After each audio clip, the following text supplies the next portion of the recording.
Madrugada de 24 de agosto de 1954. Um único disparo rompe o silêncio do Palácio do Catete, do Rio de Janeiro, então capital do Brasil. Poucas horas depois, o país inteiro para diante da notícia. Getúlio Vargas, presidente da República, está morto. A versão oficial é conhecida por praticamente todos os brasileiros. Pressionado por uma profunda crise política, Vargas teria tirado a própria vida com um tiro no coração. Ao lado do corpo foi encontrada a famosa Carta Testamento, encerrada por uma frase que atravessaria gerações: "Saio da vida para entrar na história." Mas e se essa não fosse toda a história?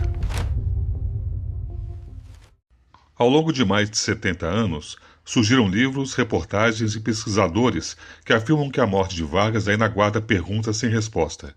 Será que foi realmente um suicídio? Ou teria ocorrido um dos maiores crimes políticos da história brasileira? Hoje vamos abrir mais um arquivo do agora. Para entender essa história, precisamos voltar alguns dias. Em agosto de 1954, o governo Vargas estava praticamente cercado.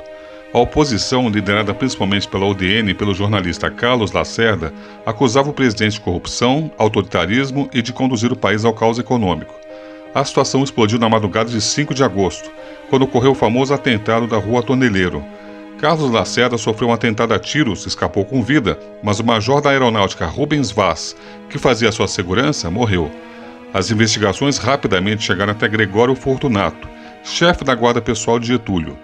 Mesmo sem existir provas de que Vargas tivesse ordenado o atentado, a ligação de um de seus homens de confiança com o crime provocou uma enorme crise política. Militares passaram a exigir sua renúncia. Jornais publicavam manchetes cada vez mais agressivas. Parte da alta cúpula das Forças Armadas já não escondia que desejava sua saída. Na noite de 23 para 24 de agosto, ministros e chefes militares estiveram reunidos no Palácio do Catete. Segundo os relatos históricos, Vargas ouviu que sua permanência na presidência havia se tornado praticamente impossível. Poucas horas depois, recolheu-se ao quarto. E então veio o disparo. A investigação oficial concluiu que Getúlio Vargas morreu por suicídio. A arma utilizada no revólver Colt calibre 32 de sua propriedade. O tiro atravessou o peito e atingiu o coração. A perícia, o inquérito militar e as investigações posteriores jamais encontraram elementos suficientes para sustentar a presença de outra pessoa no quarto no momento do disparo. A maior parte dos historiadores considera esse caso encerrado, mas nem todos. Diversos autores levantaram dúvidas ao longo de décadas. Uma das principais envolve justamente a perícia. Alguns pesquisadores afirmam que a documentação técnica produzida naquela madrugada seria incompleta para os padrões atuais. Outros apontam que determinadas fotografias do quarto e alguns registros originais desapareceram com o tempo, alimentando suspeitas. Não existe consenso de que esses desaparecimentos tenham sido intencionais. Em muitos casos, documentos públicos da época simplesmente se perderam por falhas de arquivamento, algo relativamente comum no Brasil da metade do século XX. Mesmo assim, para quem acredita na hipótese de assassinato, essas lacunas continuam intrigantes. Outro ponto frequentemente citado é a posição do corpo. Autores revisionistas afirmam que o ângulo do disparo e a forma como Vargas foi encontrado levantariam dúvidas sobre a dinâmica dos acontecimentos. Entretanto, peritos ligados às investigações oficiais e diversos historiadores contestam essa interpretação. Segundo eles, não há incompatibilidade entre os ferimentos descritos e o disparo auto-infligido. Até hoje, nenhuma perícia independente conseguiu demonstrar tecnicamente que houve homicídio. Existe ainda polêmica envolvendo a famosa Carta Testamento. Muita gente imagina que ela foi escrita inteiramente naquela madrugada. Na verdade, sabe-se que Vargas vinha elaborando versões desse documento havia algum tempo. Alguns trechos já existiam em rascunhos anteriores.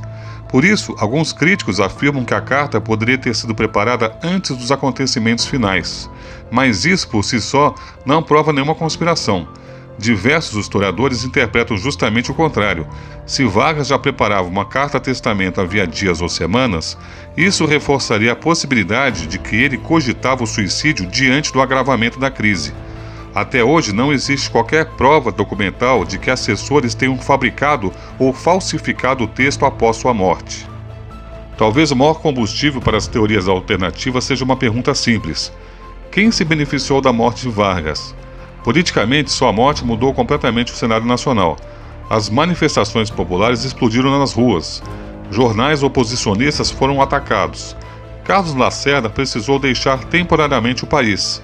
Os militares recuaram da ideia de uma ruptura institucional imediata, e Vargas passou de um presidente enfraquecido a um mártir político. Foi justamente essa transformação que eternizou sua imagem na história brasileira. Hoje, o antigo Palácio do Catete funciona como Museu da República. O quarto onde Getúlio morreu permanece preservado praticamente como estava naquela madrugada de 1954. Milhares de visitantes passam por ali todos os anos. Alguns enxergam o local como o cenário de uma decisão pessoal dramática. Outros acreditam que ele guarda segredos que talvez nunca sejam totalmente revelados. A verdade é que, mais de 7 décadas depois, não surgiu nenhuma prova nova capaz de derrubar oficialmente a conclusão do suicídio.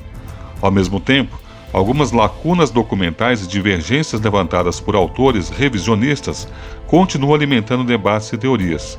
Talvez esse seja justamente o motivo de o caso Vargas continuar fascinando tanta gente, porque algumas histórias terminam nos livros, outras continuam sendo investigadas pela memória coletiva, e esta parece ser uma delas. Agora eu quero saber a sua opinião. Você acredita que as evidências confirmam a versão oficial do suicídio ou acha que ainda existem perguntas importantes sem resposta? Escreva aqui nos comentários. Se gostou desse vídeo, deixe seu like, inscreva-se no canal e ative o sininho, porque no próximo vídeo vamos abrir mais um arquivo do Agora.